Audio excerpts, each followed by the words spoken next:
Kal Halalim, La Yahweh Ba'Shem Yahushai, Ba'Shem Rachakodash. Double honors to the apostles of Great Millstone who rule well, who I learned this truth from. And salutations and blessings to you hopeful elect, to you brothers and sisters out there. Coming back again through the spirit and power of Yahweh Ba'Shem Yahushai, Ba'Shem Rachakodash. This is going to deal with something that came across. I'm going to share in a moment. But I'm going to start off with the quote. This is from an article, right? You can type in the name of it, which is A Nation of Workers, Not a Nation of Thinkers by Anthony Williams, August 10, 2021. Right? And it says, have you ever had the conversation that schools don't teach you how to think? Have you ever been frustrated that you spend so many hours or so many years in school and yet you come out with only the ability to regurgitate information? What if I told you that independent thought wasn't the purpose of education in the first place? The decades before and after the 1900s was the period of the Industrial Revolution. This is where many of the legendary billionaires made their fortunes via the railroads, the automobile, oil, etc. The idea of the assembly line was crystallizing into reality with the birth of mass production. In 1902, the General Education Board was a non-governmental organization designed to support higher education and was funded primarily by John D. Rockefeller. Throughout his life, he donated approximately 180 million. Now, back in 1900s, that was a crazy amount of money. That was crazy. It says the board's objective were to promote farming, to establish public high schools in the South, and to develop programs for African Americans. Why was so much funding put into schooling? What was his motivation? Rockefeller said, I don't want a nation of thinkers. I want a nation of workers. All right? It's basically meant to dumb you people down. All right? It says, here's a quote by Frederick T. Gates, one of the members of the General Education Board. Quote, in our dream, we have limitless resources, and the people yield themselves with perfect docility. Docile. This is what, man, the apostles always talk about. You know, the average American, the average citizen in general, right, is just docile, man. Stupid. That's why the elites, the top Amalekites, they call you people goyim, or sheep, herd. You know, you people are just herds of sheep, man. You know, going which way you're led. You know, you're guided. Right? It says, we shall not search for embryo great artists, painters, musicians, nor lawyers, doctors, preachers, politicians, statesmen, of whom we have an ample supply. The task we set before ourselves is very simple as well as a very beautiful one, to train these people as we find them to a perfectly ideal life where they are. Now, the key point is train. You have no idea that a lot of people actually have no idea that you're supposed to train your child up, right? That's why it tells you that in the book of Proverbs. Now, in the ancient world, you know, if you had the means, you would actually hire a tutor, a private tutor who would train your child in whatever field you wish, you know? Because again, you had the least of the Israelites, the commoners. It doesn't mean they were stupid people. It doesn't mean that they were worthless. It doesn't mean, herein is the law, the wisdom that you're supposed to treat from the least to the greatest Israelite the same, especially in judgment. You're not supposed to have respect to persons, right? You're supposed to love your brother. Doesn't matter if he's a farmer. It doesn't matter if he's homeless. It doesn't matter if he's just a laborer. He's your brother, you know? And you're this merchant, or you're this like business owner, or whatever the case is, whatever blessing the Most High has for you, you're supposed to treat all the brothers the same, you know, with love, right? But these people train your children up, so you don't know that, right? And then they come home from school after 5-10 years of school, and then they start spewing some madness, and you still think in your mind, hold on, I'm the parent, I'm still in charge. No, you're not. First of all, your child is given away into the hands of the government via mainly the first thing is the birth certificate, right? Which I'm going to show you a video, which there never used to be a thing as a birth certificate, but we're going to get, we're going to show that later on. And that was the point of that. That was just a little, introduction. I'm going to bring out this next thing though. So this is a chart that these, like a ladder, I guess you can say, that these masons that they made up, right? And they really they set up, right? Because in society, this is how they deem society. You start with the idiot at the bottom, right? Like you have the insult or the slur, you idiot. But everybody is basically known as an imbecile. And that's funny in the world, you hear that a lot. Oh, you imbecile, you imbecile. Well, guess what? Guess what? A lawyer is an imbecile. A doctor, he's an imbecile. Because we're going to get the word, what that means, imbecile. All of you people are actually imbeciles. All right. Now you have an idiot at the bottom, right? Slouched, down on his luck. You have the low grade imbecile. And here they show you, look, mentally, right? It's very, very, very blurry, but you brothers, you can see right below low grade imbecile. It says mentally, I know it's very blurry, but it says mentally 4 to 5 years old. Mentally. Okay. Medium imbecile, which says here, simple, what is that? Menial worker, mentally 6 to 8. You have a high grade imbecile, which is mentally 8 to 10, which is a simple manual worker. And then you have a moron, complex manual worker, work requiring reason and judgment, a moron. Okay? This is how they view actually you people. And you know what? I wouldn't say they're too far off. All right? Now the brothers, you brothers are illuminated, so it doesn't matter, we got to play the part. We got to play the fool in the society. You got to bite your tongue at times at work. You got to, as Yahushua instructed us, you got to be wise as sheep, harmless as, sorry, my bad. Wise as serpents, harmless as doves. Salaki. Wise as serpents, harmless as doves. You got to be subtle at work. You got to use prudence and judgment. You gotta think to yourself, before I say this thing, what could be the repercussions? Because you got to remind yourself, you're not on the highways. You're not prophesying. You're here to do what? To get this dirty mammon so you can pay your friggin' bills, man. You can take care of your child or your woman or your damn self. Now keep in mind, we're going to start with idiot. The word idiot. What does the word idiot mean in the etymology? So the word idiot is a 14th century noun which means person so mentally deficient as to be incapable of ordinary reasoning. Also in Middle English, a simple man, uneducated person, a layman. Down here is the point, right here from Greek, idiotis, which means layman, person lacking professional skill, opposed to writer, soldier, skilled workman. So like a blacksmith, a soldier, right? A person that has a skill, an artist, right? A person that makes medicines, an apothecary, right? So-called medicine man, whatever the case is. So an idiot really means a person that's what? He doesn't have a skill. He didn't put himself, to he didn't put his mind to work, and he didn't develop himself. As they say in the world, what do they say now? Oh, men, right? For men, red pill men. I'm laughing because, it's on one side, it's a good thing, obviously, that people are saying that.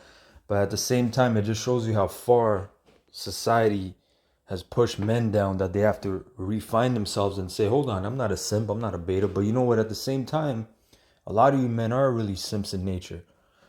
A lot of you so-called red pillars, you are simps in nature anyway. You actually believe that women are equal. Some of you believe women are better.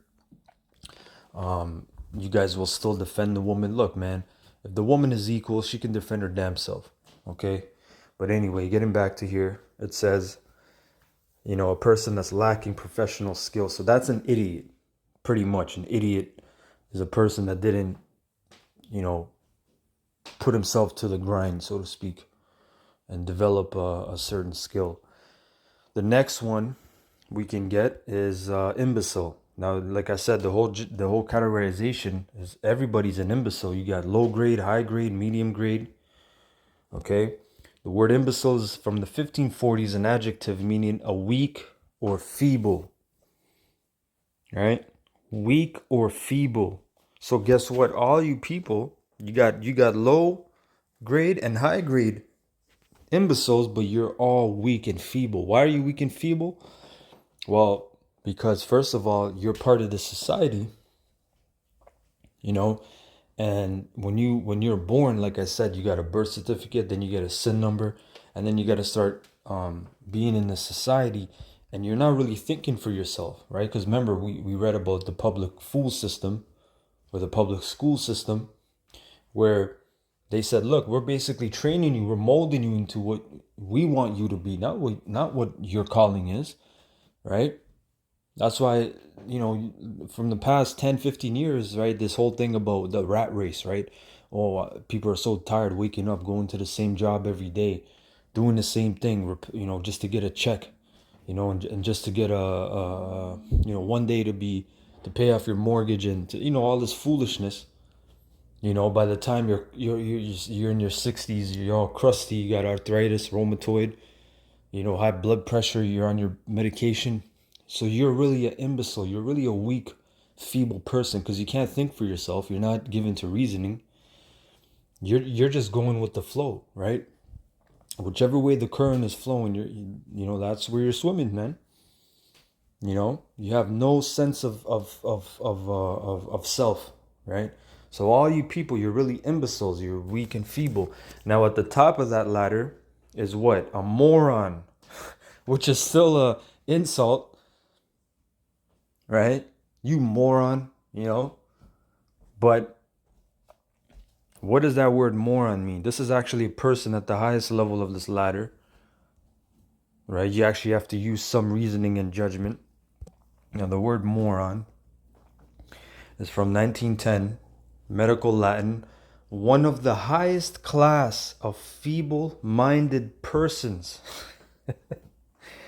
It says from Greek, moron, neuter of moros, which means foolish or dull, sluggish, stupid.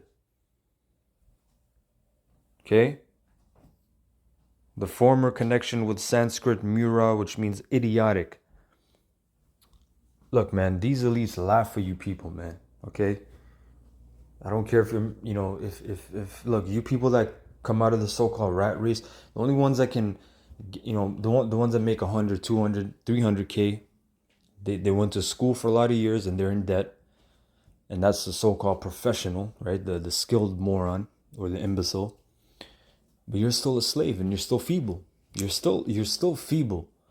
Because now, let's say, you have your doctorate or your PhD, whatever your master's, whatever credential you have, one tweet about your view, right? To show that no, I have my own thought and my own reasoning. No. One tweet, one Facebook post. Guess what? All your credentials, all your whole friggin', all that work and stress and everything you put into getting your credentials, it hangs in the balance. If you have a license for a profession, that can be revoked and be taken. Then what are you gonna do? So you're not strong, man. You people that claim like I said, to be an alpha male, right? But the majority of you hang in the balance of this society yet. You still hang in the balance of saying or doing the wrong thing, and that's your ass. You come all the way down the ladder. So I just wanted to share that because I was interesting that these elites, they look at you, all you people are categorized as weak and feeble. Now I'm gonna play this clip because going into the birth certificate. And I'm going to play this video, and whenever the Spirit wills it, I'll interject. But let me play this video.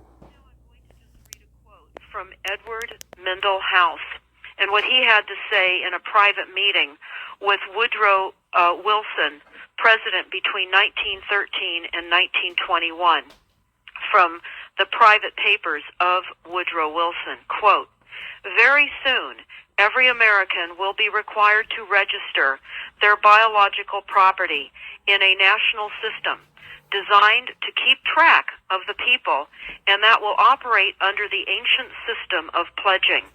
By such method," Which you can look that up. That goes back to what? That when that lady said ancient system of pledging. Where can that be found? In the Roman system, in the Roman Empire. Another hint as to how this devil exercises the power of the first beast before him, pursuant to Revelation 13. Which that first beast was going into who? The Roman Empire, because this is the last leg of the Roman Empire. This is the extension of the Roman Empire, right? So they and what did she say? So your biological property, right? Or what? Hold on, let me play that back just so I don't mess it up. Meeting with Woodrow Wilson, president between 1913 and 1921, from the private papers of Woodrow Wilson. Quote, "Very soon, every American will be required to register their biological property." Biological property, which is what? Your body. Whenever you hear the word bio, is dealing with life or your body. So they deem your body as what? Biological property, man. In a national system designed to keep track of the people, and that will operate under the ancient system of pledging. By such methodology, we can compel people to submit to our agenda, which will affect our security as chargeback for our fiat paper currency. Every American will be forced to register or suffer not being able to work and earn a living. They will be our chattel, and we will hold the security interest over them forever by operation of law merchant under the scheme of secured transactions.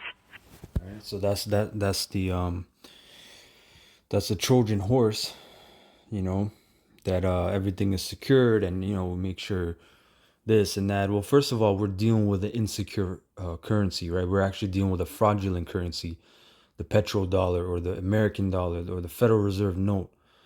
It's actually a fabricated, worthless piece of garbage that people are killing over. You Israelites, majority of you Israelites, you're killing each other over that damn mammon. Something that is completely valueless, actually.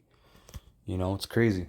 But that shows you that dollar. Apostle Gabar did a video years ago about that American dollar.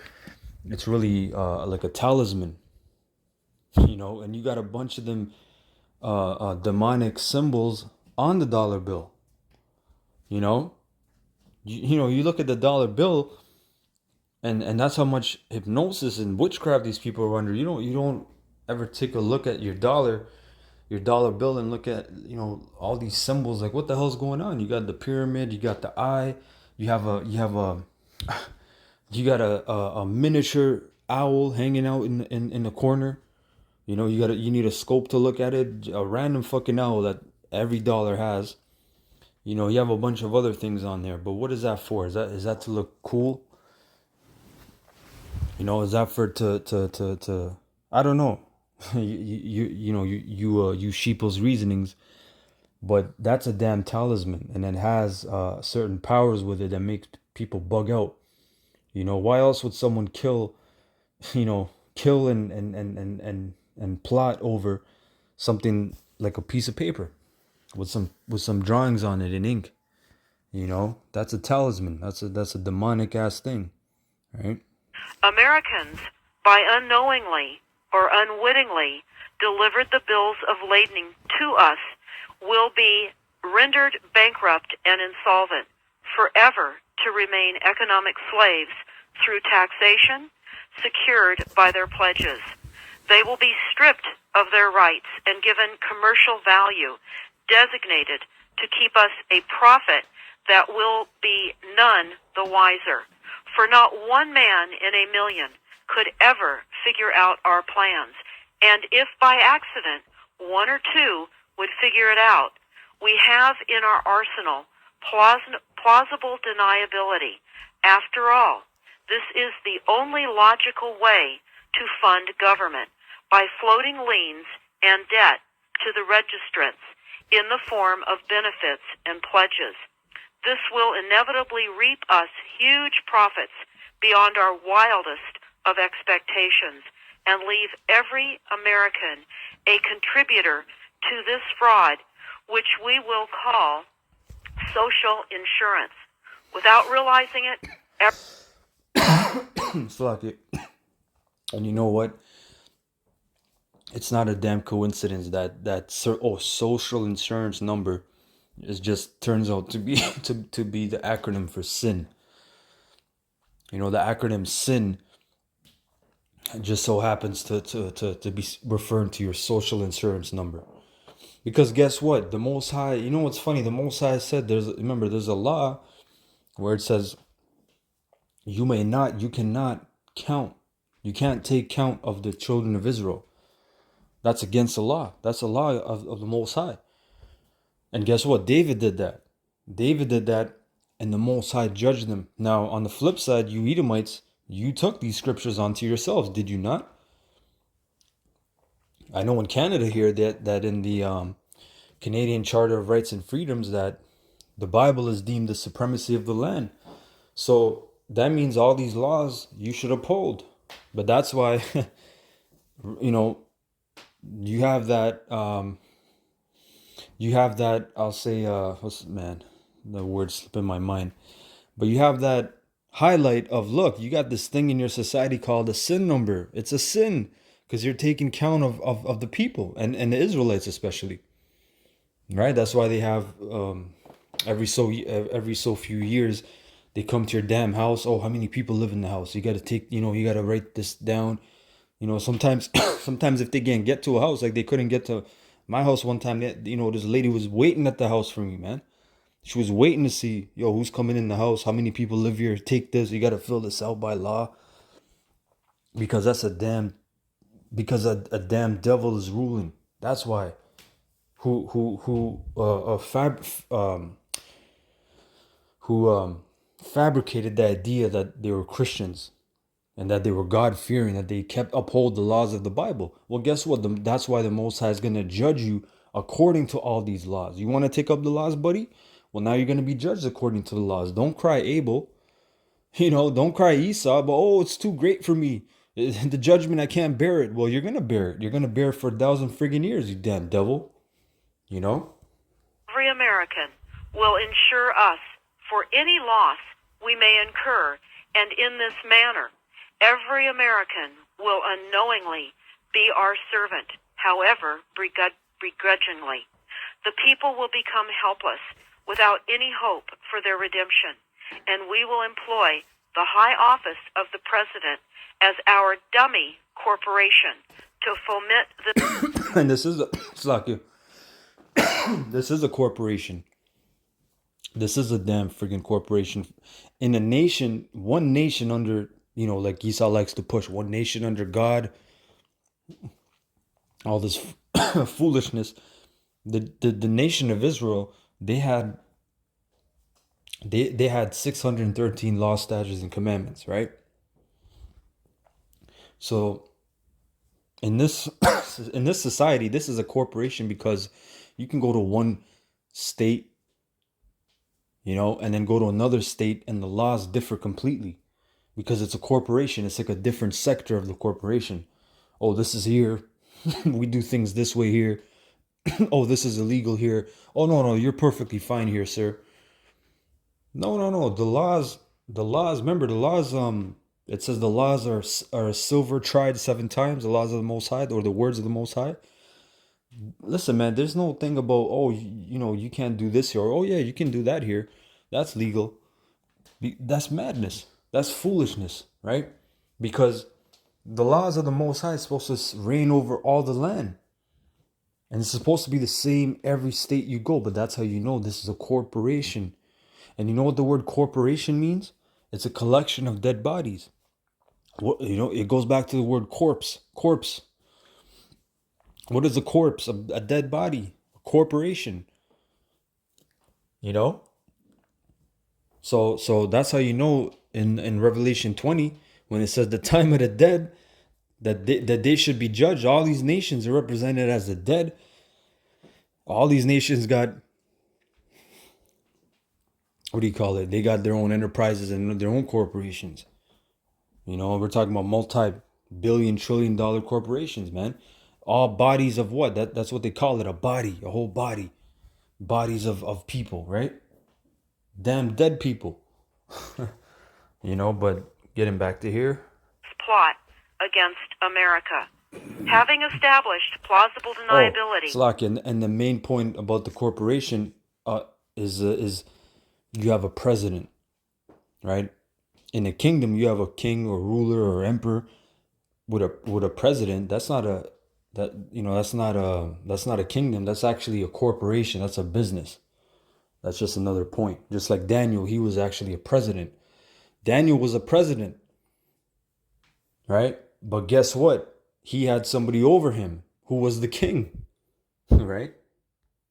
Even if people become enlightened that they had a remedy and pursued it, the attorneys, judges, and legislators could claim that they did not understand the people's claims, especially if the technical requirements for achieving it were not followed pursuant to statutory requirements, requiring the public schools to teach civics, government, and history classes out of federally approved, politically correct textbooks written by the publishing houses owned by the owners of the Federal Reserve would assure that the people would not discover the remedy for a long time, if ever.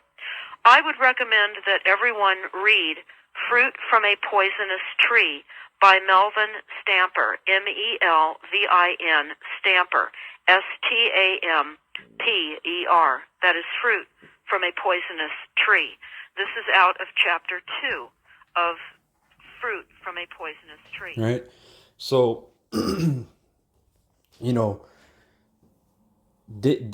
I remember you brothers, I know I took it in civics class. You don't learn anything about anything. All you learn is basically how things are set up. But you don't learn the history. You don't learn about the Federal Reserve. You don't learn about Jekyll Island. You don't learn about, what causes inflation? What is inflation? Has there ever been hyperinflation? You don't learn about the Weimar Republic in Germany. What happened with the Deutsch over there, the Deutschmark, Deutsche Note. So you don't learn any of this shit. And then they said, look, if by chance, if anybody even finds out, well, guess what? That was the Most High. Look, I'm gonna get this. That was the How Bashim Yahushai. That opened our ears and our minds, man. How else would we get it? Because in these devils' minds, they're like, yo, how did these guys get this? Right? How did these guys get this information?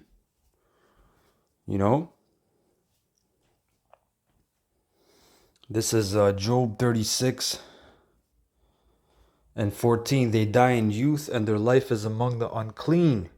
He delivereth the poor in his affliction, and openeth their ears in oppression. So we have been found in oppression.